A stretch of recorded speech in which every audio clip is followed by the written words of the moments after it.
What's up? What's up, and welcome to this week's episode of All Over Voiceover with Kiff VH. And I am your host, Kiff VH. And this week, All Over Voiceover is being brought to you in part by Bookable Voice Coaching and Demos. With services ranging from one-on-one coaching, demo production, workshops, and workouts, Bookable is your place to give your VO career the jump-start it needs. Check it out at www.bookablevo.com and sign up to receive updates and get more info about the services that Rick and Greg both provide. Bookable Voice Demos and Coaching. Thank you so much for your support, guys, and thank you for joining me. And thank you so much to my lovely and talented guest, my dear friend, Ms. Candice Renée. Candice, thank you so much for being here, dude. Thank you for inviting me, Kiff. I think the first time we worked together was Star Trek, Star Trek. Into Darkness. Into Darkness. That was so much fun. It was. Had you done ADR before then? I had not. And so for that to have been my first ADR experience, that was overwhelming. Oh, man. It was so fun. Oh man, what's your background? I know you are you from New York originally, or where you? I'm actually get ready. Yeah. I'm originally from L.A. Are you really from Los Angeles originally? Because that doesn't happen anymore. I'm originally from L.A. Yeah. I moved to New York when I was 17, and stayed out there for the second half of my life, and then I just moved back to L.A. 3 years ago. No kidding. So I've been here for 3 years. Awesome. I studied theater in New York in college, and then was just doing theater hardcore up until I came back. No kidding. Yeah. Did a little bit of TV at the end of that, but a theater person for the most part. Where did you, what early years, when you were here, did you have aspirations of getting into this business? Absolutely. So I started officially training when I was 12. Oh, really? So my mom put me in a conservatory environment at 12 where I was studying theater, dance, and music. And then when I hit high school, I went to Hamilton Academy of Music in L.A. Where I studied theater and dance. So I had both the conservatory training and the high school performing arts training at the same time. And always knew I was going to go to New York and study theater. There was no way I was going to stay in LA. I knew that from probably the age of 13.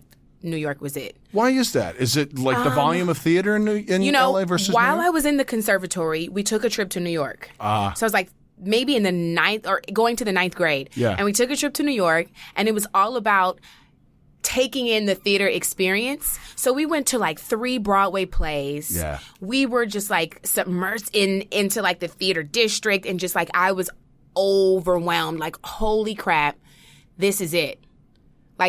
Being in the Broadway theaters and that energy and I was this is where I'm going to be. It just hit me at that young. I was I have to be here. Yeah. I went to theater and I plays in LA, but it was not the same feeling for me. And so when I was there, I was oh my God, I have to be here. And so I always knew that I was going to be in New York. Even if I didn't go to college there initially, I knew I was going to end up there. I understand. Because I remember auditioning for Juilliard and Carnegie Mellon, which, clearly aren't in New York. But I was doesn't matter. After that, I'll be in New York. Yeah, that is definitely there's such a strong, powerful brand as well as great training that just puts a stamp on you that helps you there. Right, and I felt that, and so I stayed there for 13 years. Wow. And then moved back here 3 years ago. I miss it so much, but Yeah. I started doing more commercial work and voiceover work about 10, 11 years ago. Really? Yeah. So were you with CESD New York originally? I was. Oh, great. So I started with CESD New York, I want to say January of 2005. Okay. Is when I officially started with them. Yeah. So, yeah. That's wild. And then came out to LA and met with them. And so your theater work led you into commercial and VO stuff, and kind of in what way? Yeah, Were you just at a showcase, or did they come to see your stuff? Or? When I graduated college, I thought, well, I'm going to do it all. So I was okay, I'm going to dance, and I'm going to do this. And so I started dancing a lot, and I started booking dance work. And so on Broadway shows or I was actually doing stuff for artists and videos and music, the VMAs and live stuff. And I was Radio City dancing for artists and stuff like that. So I was booking all this like dance work, and I was with Block Talent, and then I remember my boyfriend at the time was with CESD, and he goes, "You got to get with them. You got to get some commercial work." I'm like, "Okay." So I got a meeting with them, and I met with the dance department over at CESD because I knew that would be my segue in. Like, I'm a dancer, and I have dance work, and they were impressed by that, and they were like, "Oh, but you're with Block as So she said, "Just come back when you're done with Block," and I did, and so I started working with the dance department first. Okay. So that was my little segue into the commercial department. Yeah. And then they signed me for commercial. And I was, booking here and there. And then I was like, I want to do voiceovers. Can I do voiceovers? I literally walked over to the voiceover department. And I was like, hey, hi, I'm Candice. And I want to do voiceovers. And they were like, what? They literally were looking at me like, what? How did you get in? Yeah, they were like, what? That's not how this works. But they were like, I mean, okay. And then they started sending me out like a little bit. Yes. Wow. Just like a little bit. Like here and there I'd get a VO. Yeah. And then I started booking. Wow. And they were like, oh. So then they started sending me out a lot. That's so fantastic. I was like, okay. They're like, you can do this. Okay. It was funny. That's great. I know. Did you produce, when did you produce like a demo reel in terms of like that kind of stuff? Or was that something that was even necessary at that point? I did not have a demo reel. I had nothing to give them. Except for, hey, I have commercials over in the commercial department. Yeah. And they were like, okay. Yeah. I had nothing to give them. And I realized maybe I should have, but I was like, well, I'm already with the agency. Let me just ask. Yeah. So I didn't have anything. Nothing. Literally. I still don't. I don't. You don't have a reel? I don't have a reel. I think CSD created something for me, but I don't have a reel. It's interesting. I do feel like a reel... Reels seem to be there for the purpose of, in particular voiceover reels, of helping you get representation. And once you are represented, then what you're really showing to casting directors is the audition. Yeah. I don't more have so time than to, samples. Go through your reel. I think that with Star Trek, maybe they did present something. Yeah. Maybe.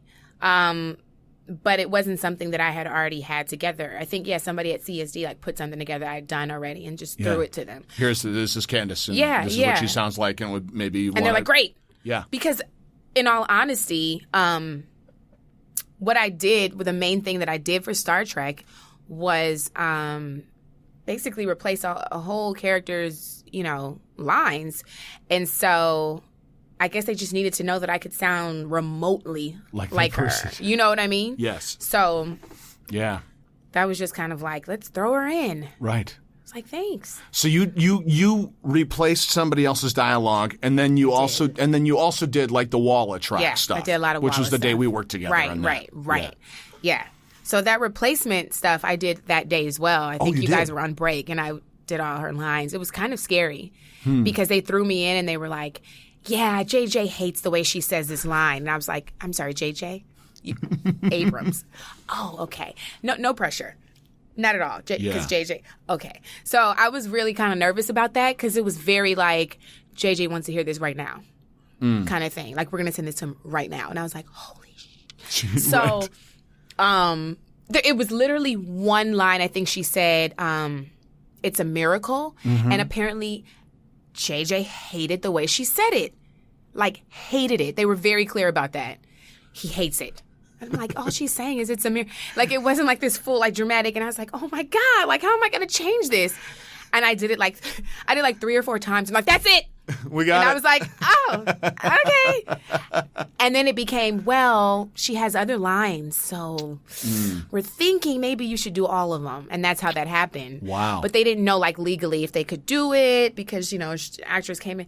Right. So at the end of the day, I only had It's a Miracle when the movie came out. Yeah. But I was like, I can't believe I'm replacing this actress's whole entire, their entire performance. Yeah. It's really, there is that weird sense of like, because that's precisely what I had to do as well. I ADR'd somebody else's performance, and they use that same language of like, we kind of, JJ was not happy with blah, blah, blah. I was like, golly, JJ. Yeah, JJ. Where were you when they did it? No, get on it. I was like, but I was like, oh my God, that's a lot of pressure for my first, like, big ADR gig. Yeah. But It went well. So. Yeah. And I went to the film, and I was like, that was me. That was me, you guys. I was by myself when I was in the theater, and I was like, that was me. So it was funny, though. But it was so much fun. It was a good experience. There was something really crazy about sitting in the theater and hearing your voice when you did it in a different context with a bunch of people, and it was a fun day. You know? It was fun. I heard it again. There was like a small, when all that ruckus was going on, when the ship got hit, I heard it again. It was like a nurse on the ship who said something. And I was like, oh my God, I heard myself. That was me. That's me. Guys, I had a really gnarly scream as my character was getting sucked out of the. Oh, yes. I remember that. Yeah. I was in there, I think, when you guys did that. I think so. And I was like, I think that's Kiff. Oh my God. Scream my guts out. Have you gone in to do more ADR since then? No, which sucks. Really? Isn't it crazy? Like sometimes you'll hit something and land it and do it, and then it's just like, well, that was that time for now anyway, until you get to do it again. I've just been doing commercials. Well, that's good. I know, but I was like, I want to do Star Wars. I know. Because it's just like cool stuff, like the cool Walla Walla and the voices. It's so fun. It's such a fun environment. It's so playful, and the stakes are so low. And I like that element. You have comedy training too, or comedy experience, I do. right? Yeah. Where did all that come from? So, my mom asked the same thing. Where did you get comedy experience from? Where were you? What were you doing? Where suddenly you got comedy? Right. She's always asking, like, I don't. There's no one else in our family who's that funny. And I said, thank you. But I mean, I don't know. I don't know. I think that I've always leaned towards comedy. And when I went to college, I was like, I want to do Shakespeare. No, I just, and I was like, I got to be classical. And I think that's why I didn't get into Juilliard. I think like the Supreme was like, that's not going to work for you because you're not going to be able to do comedy in college if you go to Juilliard, because they're just like not about that. Yeah. But anyway, I always leaned towards it. And then in college, I started doing a little bit of improv. Yeah. And then after college, I finally, after a few years, let the whole classical thing go, finally. And really? I was like, yeah, because I was having a hard time being cast in classical things because I looked really, really young and I'm Black. And there was not much room for that. So I let it go. I was just like, whatever. Yeah. And then, I was literally like asking my agent, I just want to do Shakespeare. Yeah. And she was like, okay. But but she got the feedback like, she's amazing, but we just don't have a role for her. So that was the feedback a lot of the time. So I just kind of let it go. It was fine. And then when I moved back out here, I was like, well, right before I moved back out here, I was like, I gotta hit my comedy more. So I started writing sketches and literally just filming sketches by myself. Like I would have people like come in and literally film. I was doing sketches by myself. So it'd be a sketch with 5 people in it, but they were all me talking to me. Like that's what I was like, I don't care. I'm just going to do. Yeah. And then I moved out here, started doing improv immediately, started taking my improv classes again. Great. Joined an improv team. Where are you performing? I was performing everywhere. Like we were all over the place. Our main place was the Neon Venus Theater on Melrose. And then we would just hit theaters and just perform. Yeah. And Second City, just go around and all the different venues that are like, sure, come and play here. Yeah. And then we kind of broke up and dissolved. Yeah. And so now I'm back to like doing sketches again. And I produced a little sketch comedy pilot, and that was fun. I learned that I'm not a producer. And oh man, that's an important thing to learn though, because I'm glad that I did it. Yeah.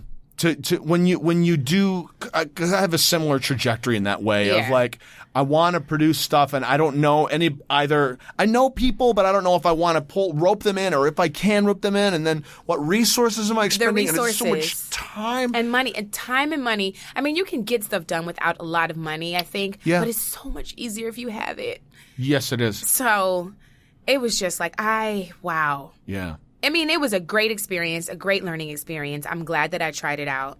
I learned a lot about the writing process, everything.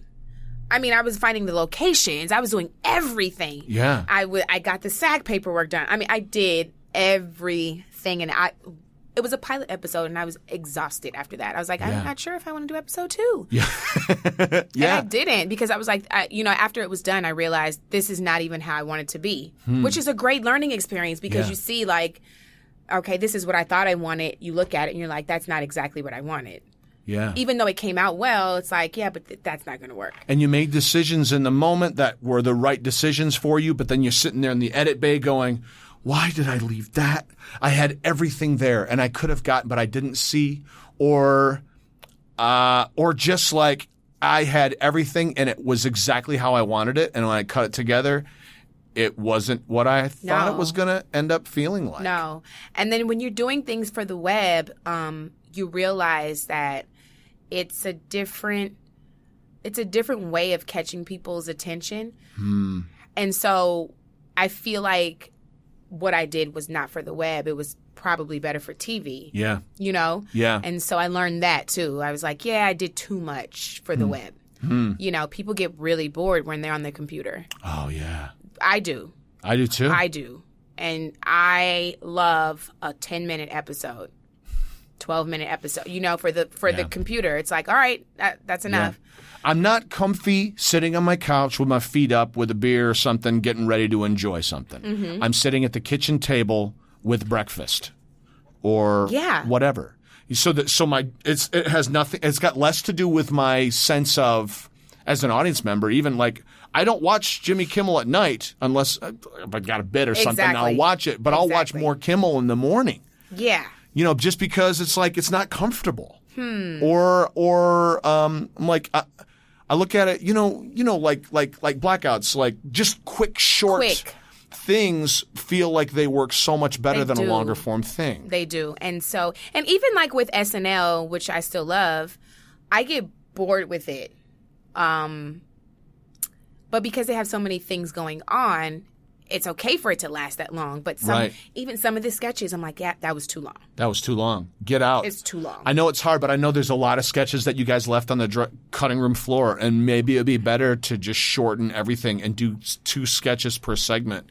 Split your cast, split your location, cover more ground. You know what I mean? And they do so much work. It's like, God. Oh, my God. You know, but I'm sitting there and I'm like, this is going too long, guys. This sketch is drawn out. And then you lose the funny. Yeah. So, but that's good. I'm so glad I learned that way.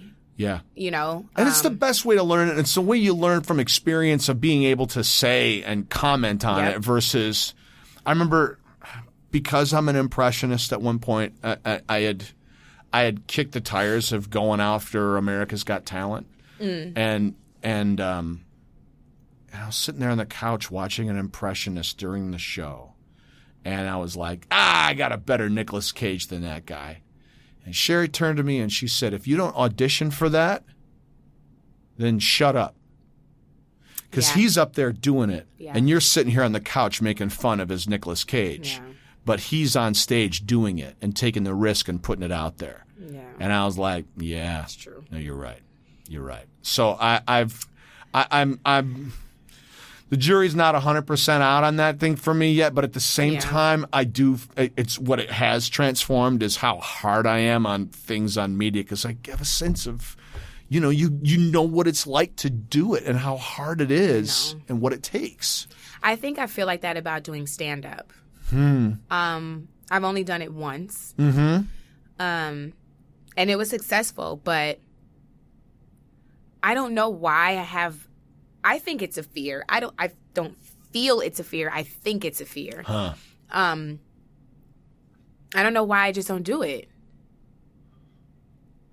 And I sit there and write stuff for stand-up, and I just don't do it. And I'm like, I watch people sometimes, especially female comics, and I'm like, no. But the same thing, like, I'm not doing it. They are. And so I think eventually I'll do it. But there's all these kind of stigmas that I place around it. And so I'm just like, I don't know. What stigmas do you put around stand-up? Like, I try to watch female comics, especially African-American ones. And it's unfortunate, but I see, like, the more attractive you are, the harder it is you know, for you to like propel in there, and then the more character-y you are, the better you do. You know, that's with males and females. Yeah. And more so, you mean in terms of like character choices that you make or act outs and that kind of stuff? I mean, like, you know, there's comics who they're one person when they're doing stand-up, and then they're a total different person. Yes. But then there's some comics who are the same. Yeah. They're basically the same on stage and off stage, which I know comics like that. Yeah. And it works for them. Yeah. Then there's Chris Rock, for example. Yeah. He's like, ah, ah, ah, ah. Right. He doesn't talk like that in real life. You know what I mean? Like, that's his character on stage. And it's like making that decision, like, are you going to do that, or are you just going to be yourself? Right. You know, and that was for me. For me, I like character stuff. Yeah. So for me, I like when I did stand-up the first time, I was not me. Huh. Were you playing a persona and then playing characters from that persona, or was it all your comic perspective? I see.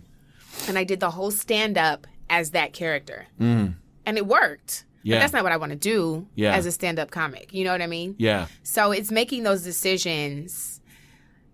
And I feel like some of those decisions have to be like based around some of those stigmas. So I understand. You know, that's always been a difficult decision for me. Like, how do I want to do this? I did a little bit of stand-up when I was in Chicago. And I just, it was the same thing of like, I think I could write something great.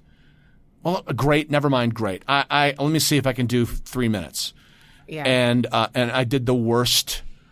It was horrible. And I had already done Second City main stage. I had written, I felt like a very accomplished comedian, and I went to this open mic night, and I had written a bunch of stuff, and it was miserable. It sat there. My jokes were terrible. And I was kind of going with a persona too, sort of inspired by Lewis Black a little bit, but not super ranty, but we were talking yesterday in the office about Pan's Labyrinth, and I get worked up, and Lewis comes out of my voice when I'm talking about. It's so funny. But like, and it's put on, but not. Yeah. I mean, as an impressionist, sometimes I populate that persona for comic effect or whatever. But in the context of that, like I did some stuff about how I disliked people on their bikes while we were driving around Chicago, and you got to know your room. Like, this was a room full of struggling comics who probably all got there by bike or public transportation. And that's the thing, you're in a room of comics half the time.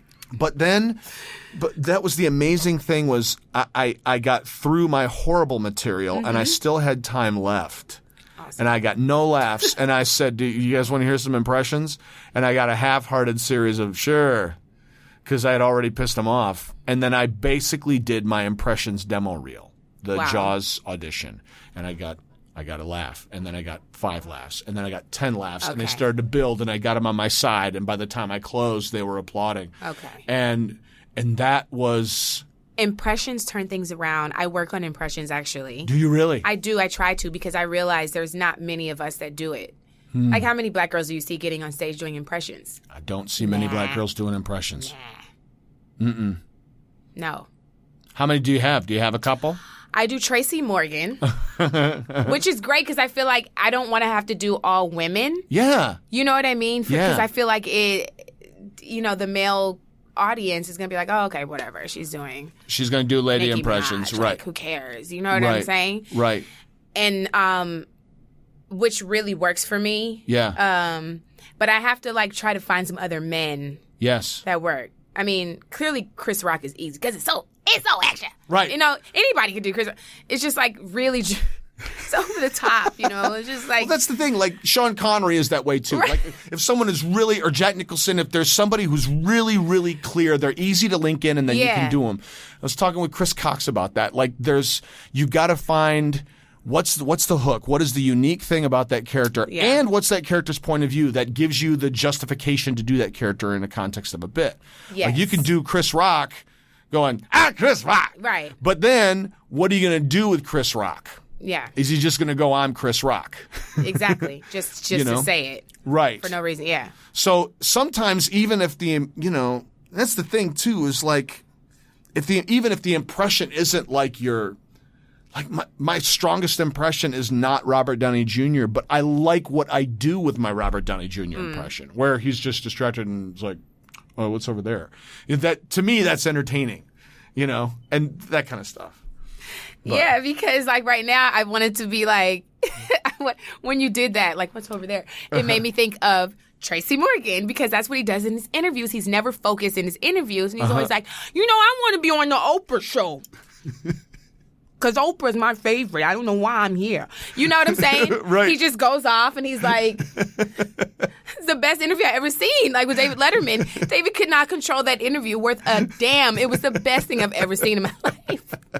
It's the best thing in the world. Oh, man. But yeah, like you're right. It has to make sense. And I've seen impressions that I'm like, where did that come from and why? Yeah, just because you can do it doesn't mean you should. And you got to find a reason to justify it. But then I also think, like just how you said, like they were trying to save the rest of their act. Yeah. Because they were bombing, so they just started the impression, out of nowhere.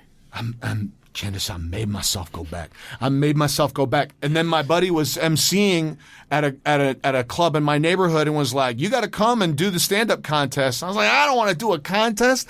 I suck. Wow. And then I did 5 minutes and did well and qualified for the next round. So now I'm like, like in my head, it was like, it's this club. No, there was a couple pool tables and they moved one of the lights. You know what I mean? Like 10 people in the room in a bar. But it was still like, and then the semifinal was 15 minutes. Whoa. Yeah. And I did 15 minutes and 2 seconds. And it was really impression heavy. Yeah. And, but all completely virgin material. Never had tried it out before. Closed with what I worked with before. But like, and that was the last time I did stand up. Okay. But I just did it. If you're gonna do it, even if you want it, even if it's just that, I just gotta go do. Yeah, that's what I'm saying. It's just like, just do it. I've been talking about it for like 2 years, and I go do it. Go do it. To do it. Yeah, go write checks your ass can't cash, and then have to go cash them. Yeah, I think ultimately that's one of the things I find that helped me. That move has helped me in just about every endeavor one way. Certainly in voiceover too, of like just reaching out or like, I want to produce a reel or just, I mean, it's what we do on a daily basis with our auditions is we put ourselves out there for consideration, Yeah. What's your, you do a fair amount of commercial work. What's your process for how you approach that particular work? For VO? Yeah. You know what? I've actually thought about this, and I don't have much of a process. I think that when I get copy for something, I immediately try to think of what I've already seen. For instance, I just did a Toys R Us commercial. Okay. I think of what I've already seen on television for Toys R Us. Yeah. The energy, especially things like a Crystal Light commercial. Like, okay, what have they been doing? Yeah. Okay, there's a girl. She sounds black. She's really light. Urban kind of voice, kind of raspy. That's their feel. And I try to think of things like that, and so I know the feel of the product. Yes. Before I go in, because if you don't, it's like literally way off. Then sometimes you just never know. They might be just turning things completely around. Yeah. But I always try to go with what I've heard or seen already and run off of that. With animation, I think it's different. But with commercial work, certainly I definitely think of what I've already seen, what I've already heard. Their trends right now with what they've done, like McDonald's is always the same. I mean, it's always the same. So I know, like, if I'm going for McDonald's, I know exactly what to do, which is why I have 40 McDonald's commercials. It's like the same thing every time. Right. And it could be a different ad company, but it's the same thing. It aligns with the brand. It's the same. The brand is doing the same thing. It is, even works though for them. Even though the tag is not food, folks, and fun anymore, right. It's still food, folks, and fun. And it's the happiest place on earth. Apparently. Yeah. apparently. So that's what I do. That's kind of my process, my thought process, at least. Yeah. If I'm, doing like a specific voice. It's funny because I'll read the character description and then right away know exactly what I, have to do. If it's like McDonald's, African American, at the gym with their friends, I already know what it is. If it's just a girl who's 20s to 30s who's having a conversation on the phone with her mom, like it's a totally different, you know what I mean? Yeah. It always helps when they kind of know what they want to hear. Yes. Like we want somebody with more of a light voice, not so deep, Uh-huh. Okay, I have to bring my pitch up, Yeah. And that changes everything.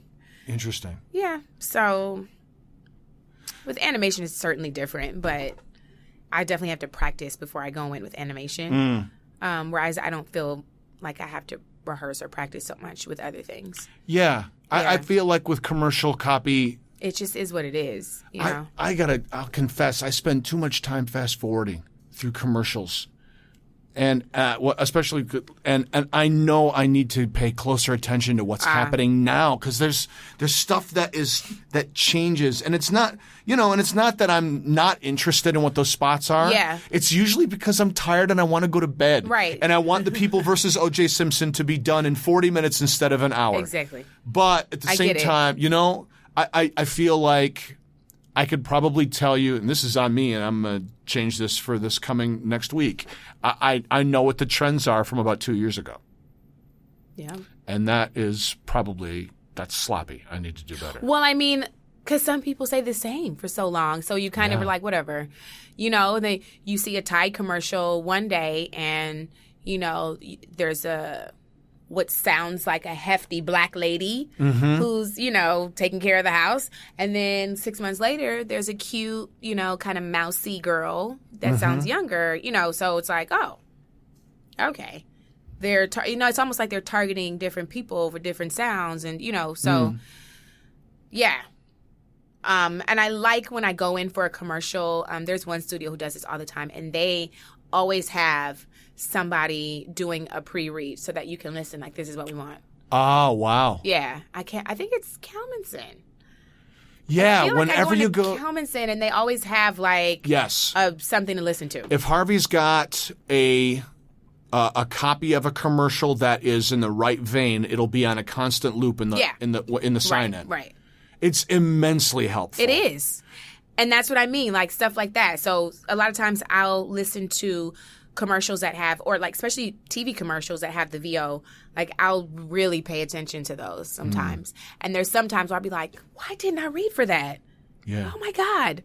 Like that was me. Yeah. You know what I mean? Yeah, totally. Yeah. Well, I have a fun thing. I'm going to take a moment here. I have a fun feature that actually has been proven to be a very popular feature of the show. It's a pro tip courtesy of Bookable.com. Here's Rick real quick, and we'll come back with our conversation. But Rick sharing a pro tip. Hey, this is Rick Wasserman from Bookable Voiceover Coaching and Demos with a voiceover tip. Do you find your reads are not colorful enough? Could stand a little bit more storytelling? Here's something to try. Putting the pink in pink. This is not my idea. I got this from a wonderful, wonderful acting teacher. But he said one time when I was doing a monologue, Rick, you're not putting enough pink in pink. And naturally I said, huh? Well, what he was saying was, if you were in a garden and there was a pink flower, you wouldn't say, look, a pink flower. Because pink doesn't sound like pink. Pink sounds like pink. The idea is that the word is colored in a little bit with its quality. For example, instead of saying explosive, you might say explosive. You hear that? That's me putting the pink in pink. Try it. I love that. That's awesome.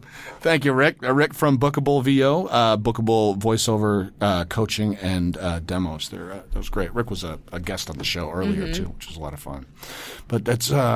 It's interesting. Coloring your words and taking that to heart and just thinking about stuff. Do you draw and mark up your copy when you're doing commercial stuff, or not so much? Sometimes. Yeah, when there's a lot of copy and there, especially when there's a bunch of lines. Yeah, like I'll kind of treat it like a regular script and kind of slice it up. And highlight certain like colored words and, stuff like that. Yeah. When it's pretty basic and short, nah, I don't. Yeah. Yeah. You kind of know what to hit and what to hit. You see those active words, the descriptive words, and give them that.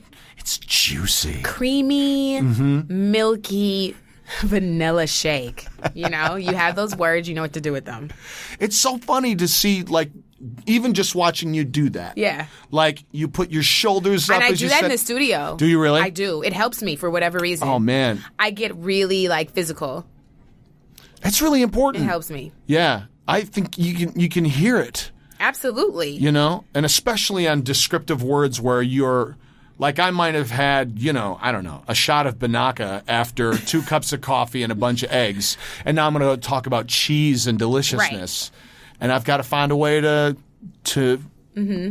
bring out, make it sound as delicious as you can. And I like when it says that you're warm, and like the mom rolls and stuff. And so I'm always like, I do I get all like warm and cuddled up in the studio. It just helps me feel warm, and push it out. I don't know. It is interesting how our voice absolutely carries all of those qualities. Yeah, it's amazing what you can do, and that's why I think voiceover is so powerful. You know what I mean? Yeah. Watching a commercial, it really will change your mood. That's absolutely true. Mm-hmm. How you feel as an actor in that piece, or just as a person watching a spot that's light. I've been moved to tears by spots or energized, like. I kind of want to do one of those, like, support a kid in Africa commercials. Those are always like, wouldn't you like to? It always starts off like really quiet and soft, and you're like, oh my God, oh, the puppies, Right, the Humane Society spots. Yeah. I did a spot for USAA Bank back in Chicago, and it's a bank that is strictly for veterans of the military and their families. Okay. The USAA Bank. And the spot was so moving. Just before I said a word, they had laid my audition onto the cuts, and it was black and white images of military stuff in the wars and this moving music, and then old veterans. I mean, the whole piece was like, I still get emotional thinking about this thing. And then go into the booth. They're like, okay, so watch that, and now go read. And you're like, basically. I'm all like, right now, my eyes are a little glazed over from just being moved emotionally. Yeah. And it's not like the read was that moving, but it was real, like, brotherhood. Right, it was about brotherhood and being together. And and it was powerful. And you don't think about that element when it comes to commercial work, or even I'm coaching a friend, and she was like, well, I don't want to have to go sell stuff. And it's like, if you approach it from a perspective of that you're doing a sales read, you can't. It won't work. It won't work. I mean, and that's why you see all the copy, and it's like no salesy pitches, and they don't want that. Right. I mean, even if it's written like that, which 25, maybe 45% of the time it is. Yes. You still can't sound like it. Like, yeah. How do you define that whole? So I want to talk about your animation and stuff too. But how do you define that? When you get the direction of do it like you're just talking to your friend. Mm-hmm. What's a better way of defining that particular direction, or way to make that feel more natural? The whole conversational direction. Yes. Yeah. I actually think of it like I'm talking to a friend on the phone or in front of me. Even if it's like, with 5 more ounces, it's like, well, how do you make that sound? How do you make that sound conversational? Yeah. That's just how I have to think of it, because to give facts off of the back of a can like you're talking to your mom is not the easiest thing to do. Right. But it's like, okay, well, if I just say it as though I am talking to my mom, it'll come out that way. Yeah. And so that's what I do. I just picture myself talking to my best friend or talking to my mom or whatever, and it'll eventually come out that way. Awesome. I can't remember.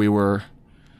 Here I am, like mocking McDonald's, and McDonald's has definitely helped put my kid through school. McDonald's is an amazing brand, right? But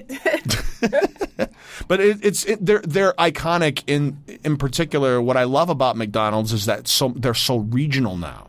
Yes, that's really, really interesting to me that you will very rarely see a national McDonald's spot unless they have some campaign thing, but it's so specific to each of the different regions. I think that's really smart of them. I got a call from someone in Orlando, like, I heard your commercial on the radio, something that will not be played here. Yeah. And it was very specific to their city.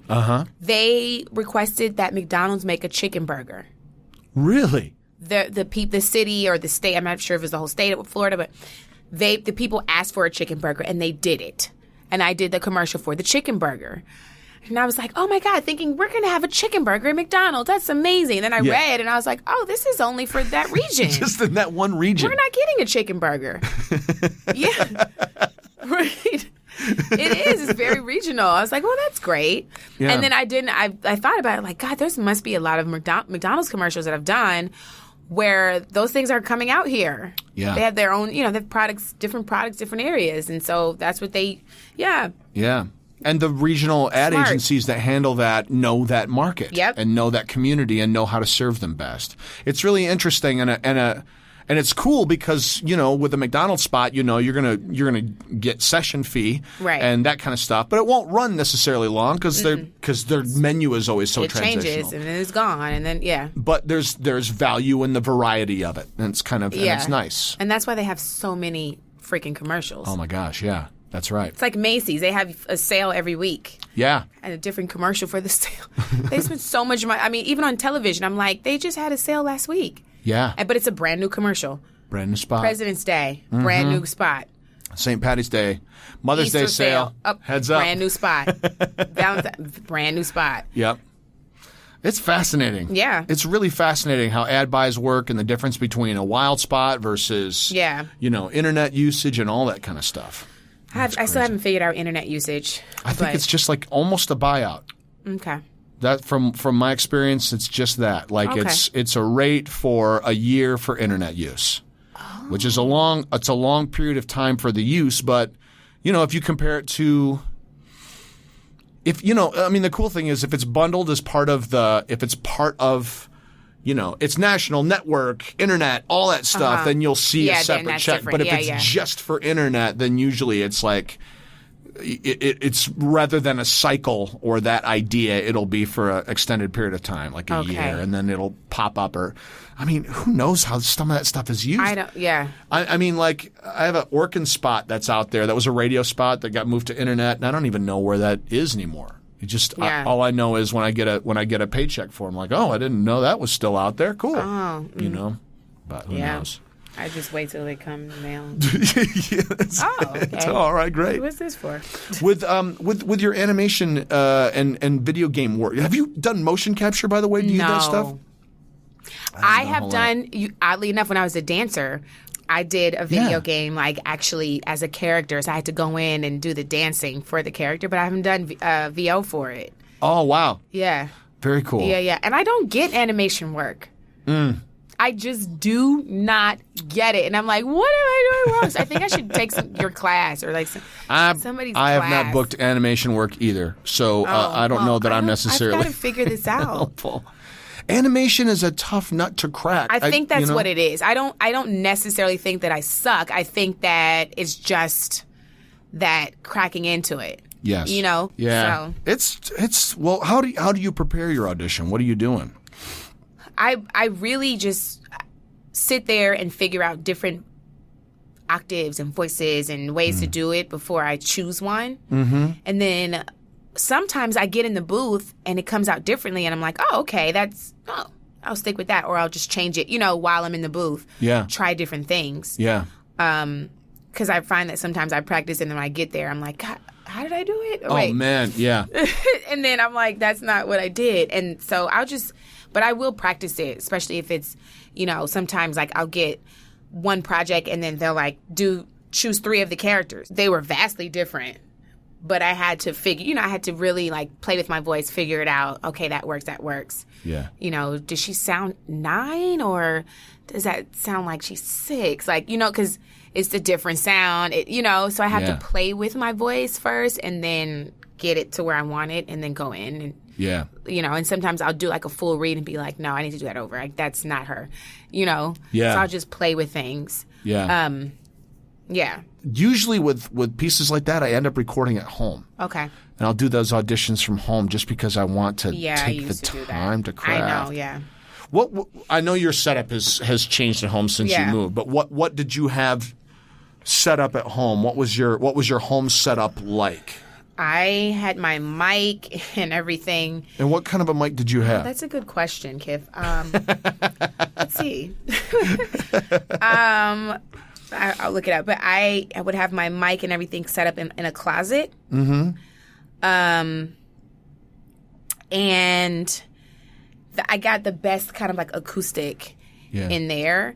And I would just like sit in the closet and do it, and it was just great. My Mac and my mic hooked up to it, and then I kind of edit it and do everything on the Mac and send it in, and it was great. What software would you use to edit stuff? The Mac software. What is it? GarageBand? Yeah, GarageBand. Yep. Yeah.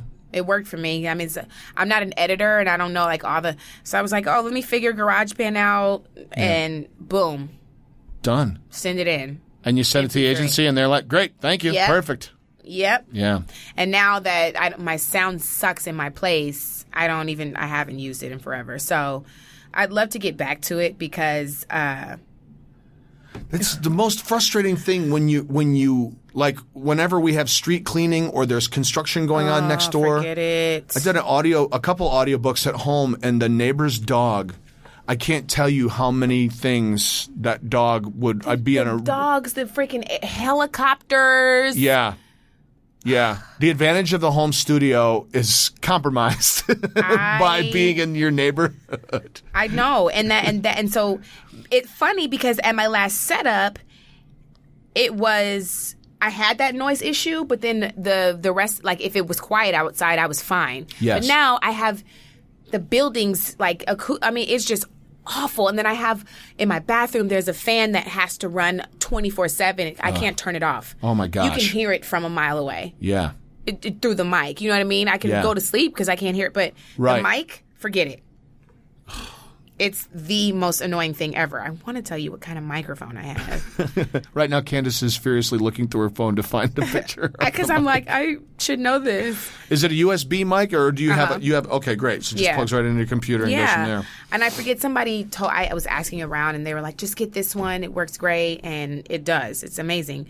I've been out in the street where the agency called and was like, can you just record this on your phone real quick? And I'm like, oh, no, okay. Mm-hmm. Because it just had to be sent in right away. Yeah.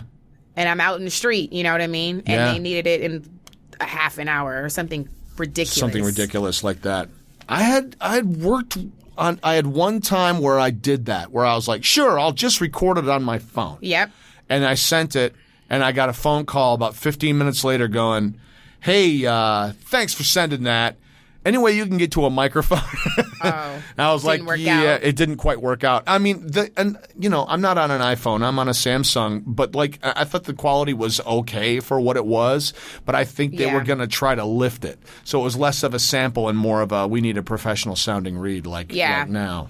There was one time Samit called me and he was like, I need you to sing a song. They just need to hear that you can sing. And I had to sing in my phone and send it in. Then another time, I'm not sure if I told you this, I was on hold for something.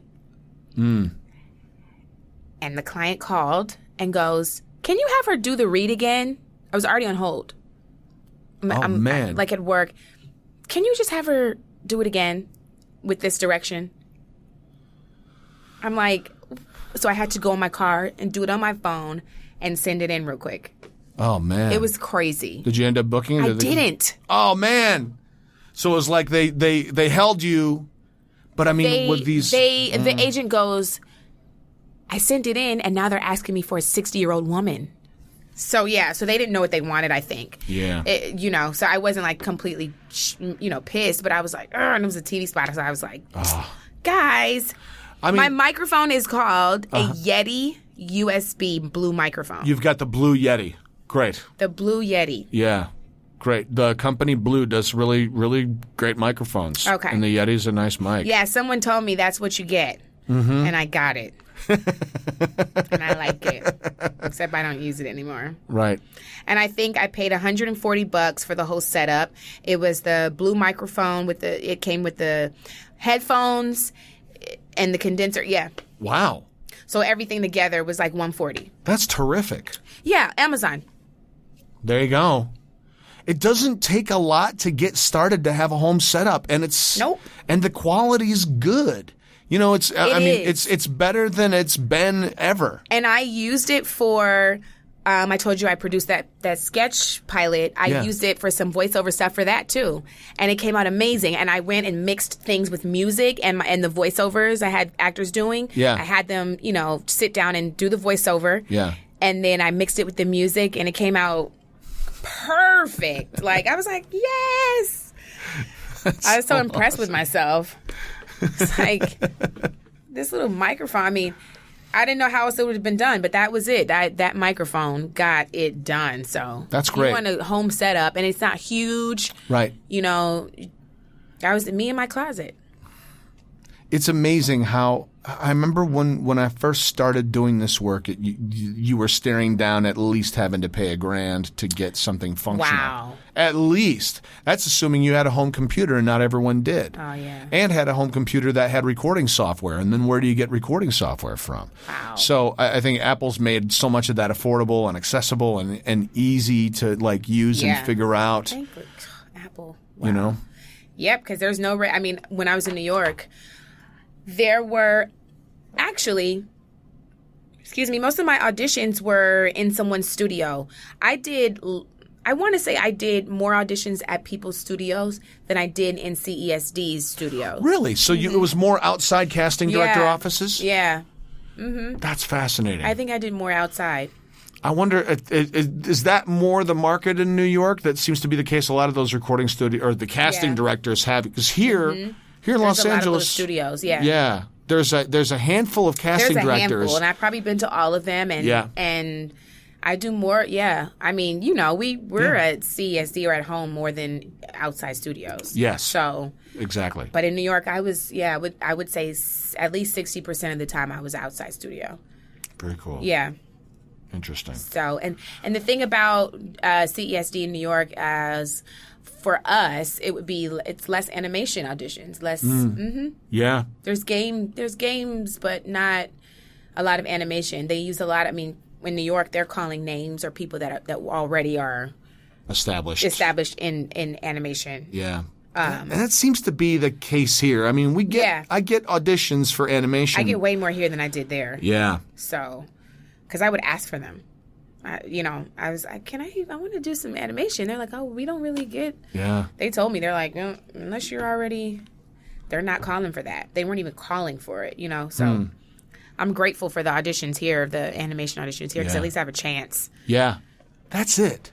I would rather have an opportunity just to get in the room and be considered than frozen out for whatever reason. Exactly. You know, Chicago is like that too. Chicago is almost exclusively commercial. There's a few theatrical things going on, but for the most part, it was a robust commercial market. I loved it and learned a ton. But out here, to be able to chase the video game and animation work, but then also the audiobook work and narration work. There's just so much more variety. You know, that's fun to do. Mm-hmm. That's fun. Very much so. One other question that I'm curious about, and if you're comfortable talking about it, great. And if not, that's fine. But just being a person of color, do you run into issues with the copy that you receive, or do you feel that people make a judgment that we're not going to have necessarily Candice read for this because the specs don't call for that? Or do you feel that you get a pretty good wide variety of stuff and folks are good about sending you, you know what I mean? I think that the companies have become very specific. So there's not much room to, have to make decisions. You know what I mean on that. Sometimes it'll literally say Caucasian, Hispanic, Black. You know what I mean? Yeah. Urban, whatever. But I notice that sometimes I get copy that it's not race specific. Yeah. It'll just say 20s to 30s or like a young woman or awesome. You know what I mean? And I'll get called in for it. So, which is great. Yeah. But I'm definitely in for all the Black stuff. You know? I don't think I've run into any issues with that though. Good. And a lot of times if I get called in for things that say young woman, they're not race specific. Sometimes I'll just do it as like the Black girl, and then I'll do it as just like, a regular chick. To show I've got range. Without that extra urban in it. And if you want that urban, I can give it to you. If they want that, yeah. And sometimes they don't know. They want it until they hear it. So that's a good thing. Yes. Sometimes I don't get called in for the regular chick. Mm-hmm. But I mean, I'm happy with the amount of things that I'm being called in for. And I know I kind of feel that the more I book, the more I get called in. Yeah. And so, this week alone, I probably had 12 VOs. You know what I mean? Yeah. So that's marvelous. So I'm happy with that because it's like I said, more chances, more opportunities. That's right. So that's exactly it. Yeah. Awesome. There's a market for everything. There is. This market is so much broader, and it's getting broader. And there's so many places to be able to to have your work featured and shown and all that other stuff. So awesome. I'm just hoping that can translate over to on camera. So do you go out on camera as much? I do. Yeah, I do. Not as much as I would like to yet, but I do. Awesome. Mm-hmm. Yeah. Cool. If people want to find you on social media, or what do you got coming out, and what can people look for? So right now, I just got cast in a film. Awesome. A little bit low budget film, about $2 million budget. Still, I think. That's film. Yeah, and which is exciting. Yeah. We start filming in July, so I'm kind of leafing through the script now and getting ready for that. Yeah. And that'll be out. I don't know when it's going to come out, but we start filming in July. Awesome. My Instagram is cute. I guess it's C Ray. So that's like I gave myself a J-Lo name. My name is Candice Renée. So I was like, I deserve a J-Lo name. Like, why not? So it's C Ray. So it's C_RE on Instagram. It's fun. And then my website, which has a lot of stuff that I've done already on there, is thecandicerenee.com. Awesome. Yeah. Yay. Dude, thank you so much for coming on the show. No, thank you for having me. I appreciate it. It's just been nice to sit and talk with you about work and things and stuff. I know. And, From Star Trek to the studio. From Star Trek to the studio. Right? Thanks, awesome. Kid. Thank you so much, Candice. And thank you also to Bookable VO. And you can find those guys at bookablevo.com. Thanks for your pro tips and for your sponsorship. And we will talk to you next week. Thanks again for tuning in to All Over Voiceover. I'm Kiff VH. Peace. This has been All Over Voiceover with Kiff VH. Thank you so much for listening. If you enjoyed the show, please go to iTunes and give us a positive rating. It truly helps. Follow me on Twitter at KiffVH or on Instagram at KiffVH or on Vero at KiffVH. Thanks so much for listening. Talk to you soon. Claim victory and depart the field.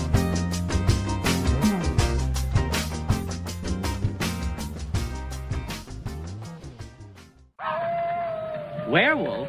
Yeah.